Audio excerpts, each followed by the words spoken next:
ప్రభుత్వం అధికారంలోకి రాగానే మహిళలకు ఉచిత బస్సు అమలు చేస్తామని హామీ ఇచ్చింది. అయితే ప్రభుత్వం ఏర్పడి దాదాపు 7 నెలలవుతున్నా ఇప్పటి వరకు ఆ పథకం అమలుకు నోచుకోలేదు. ఈ ఉచిత బస్సుపై ఇప్పుడు భిన్నాభిప్రాయాలు వ్యక్తమవుతున్నాయి. ఒక్క ఉచిత బస్సు పథకం మాత్రమే కాకుండా ప్రభుత్వం చెప్పింది ఏదీ జరగటం లేదని పలువురు మహిళలు పేర్కొన్నారు. ఉచిత బస్సు అమలు చేస్తారని నమ్మకం లేదని పేర్కొన్నారు. మరిన్ని వివరాలు మా ప్రతినిధి ఉషా విజయవాడ బస్టాండ్ నుంచి అందిస్తారు. కూటమి ప్రభుత్వం సూపర్ 6లో భాగంగా మహిళలకు ఉచిత బస్సు ప్రయాణం అని చెప్పింది. దాని గురించి మనం విజయవాడ బస్టాండ్లో ఉన్నాము. ఇక్కడ మహిళలు వారి స్పందన ఏంటి, ఉచిత బస్సు ప్రయాణం ఎప్పుడు వస్తుంది, దాని మీద కొన్ని అభిప్రాయాలు తీసుకుందాం వాళ్ళ గురించి. ఇంకా మాకు ఇబ్బంది అనేది ఇదే, మామూలుగానే ఆటోలు కాటికి వెళ్తున్నామండి. మా ఊర్లో మాకు ఒక బస్సు తప్ప ఆటోలు కూడా తీస్తారు, బస్సులు వేస్తున్నారని మేము చాలా దూరం నడిచి మళ్ళీ అక్కడి నుంచి రావాల్సి వస్తుంది. అదే కాదు, ఇంకా సరుకులు కూడా పెంచేశారండి రేట్లు ఇదివరకు మీద. ఇప్పుడు చాలా ఇబ్బందిగానే ఉందండి. ఉగాది అని చెప్పారండి వార్తల్లో. అయితే నేను ఉగాది కొత్త సంవత్సరం నుంచి ఓపెన్ చేస్తారని చెప్పాను. ఉచిత బస్సు ప్రయాణం వస్తే బాగుంటుంది అంటే ఎలాంటి సౌకర్యాలు ఉంటే బాగుంటుంది అనుకుంటున్నాను?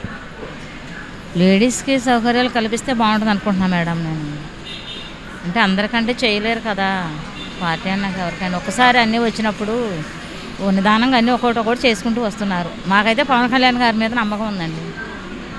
ఓకే, అంటే ఎదురు చూస్తున్నారా ఎప్పుడు వస్తుంది, వస్తే బాగుండు అని చెప్పి? చూస్తున్నామండి, రావాలని కోరుకుంటున్నామండి. అయితే ఈ కుటుంబ ప్రభుత్వం అయితే బాగుంది, బాగానే ఉందండి, మాకు బాగుందండి. ఉచిత బస్సు ప్రయాణం ఉంది, అది ఎంతవరకు అమలుకు నోచుకోలేదు. దాని గురించి ఏమనుకుంటాను, ఇంకా రావేమో అనుకుంటున్నామండి. అంటే ఇక రాదనుకుంటున్నారు మీరు? అనుకుంటున్నామండి. ఇంకా అంటే నమ్మకం లేదా వస్తుంది లేదండి మాకు. ప్రభుత్వం ఉచిత బస్సు అంత కదా, అది ఇంతవరకు అమలులోకి రాలేదు.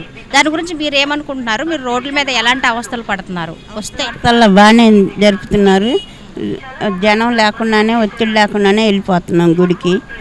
ఇప్పుడు కూడా ఎదురు చూస్తున్నాము, బాగానే ఉంది. అమ్మా, కూటమి ప్రభుత్వం ఉచిత బస్సు ప్రయాణం అని చెప్పింది కదా, అది ఇంకా అమలులో రాలేదు.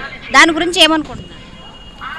ఇబ్బందులు పడుతున్నాము, బస్కి తొందరగా వేస్తే మంచిది. మామూలుగా రోజు బస్సుల గురించి ఇబ్బందులు పడుతున్నారు, ఉచిత బస్సు వస్తే బాగుండాలి అనుకుంటున్నాం. ఉచిత బస్సు ఇస్తే ప్రభుత్వం తొందరగా ఇస్తే మహిళలు చాలా ఇబ్బంది పడుతున్నారు కదా, ఉచిత బస్సు ప్రయాణం అని చెప్పారు. అది ఎంతవరకు అమలుకు నోచుకోలేదు. అన్నీ కావాలంటే ఎక్కడి నుంచి వస్తాయి? నిదానంగా అన్నీ వస్తాయి. ఊరు పడితే మంచిగా వస్తాయి, తొందరపడితే అన్నీ వస్తాయి. ప్రభుత్వం బాగుంది, ఓకే, చాలా నెంబర్ 1గా. ఉచిత బస్సు ప్రయాణం గురించి మహిళల దగ్గర కొన్ని అభిప్రాయాలు తీసుకోవడం జరిగింది. వాళ్ళైతే చాలామంది ఇబ్బందులు పడుతున్నామని చెప్తున్నారు. కూటమి ప్రభుత్వం అధికారంలోకి వచ్చాక ఉచిత బస్సు అంది, అది ఎప్పుడెప్పుడు వస్తుందా అని ఎదురు చూస్తున్నామని చెప్తున్నారు. కొంతమంది అయితే ఇంకా అమలుకు నోచుకోలేదు, అది ఇంకా అసలు వస్తుందో రాదో అని కొంతమంది చెప్తున్నారు. బస్సులు అయితే చాలా రష్గా ఉన్నాయి. అయితే ప్రభుత్వం మీద మేము చాలా ఆశలు పెట్టుకున్నాము, ఉచిత బస్సు ప్రయాణం అని చెప్పింది, అది వస్తే బాగుంటుంది, మాలాంటి పేదవాళ్ళకు ఉపయోగపడుతుంది అని చెప్తున్నారు. చాలామంది మహిళలు అయితే ఇబ్బంది పడుతున్నారు, కొంతమంది అయితే ఆసక్తిగా ఎదురు చూస్తున్నారు. మరిన్ని లేటెస్ట్ అప్డేట్స్ కోసం చూస్తూనే ఉండండి నెంబర్ 1 న్యూస్. సామాన్యుడి చేతిలో సామాజిక అస్త్రం.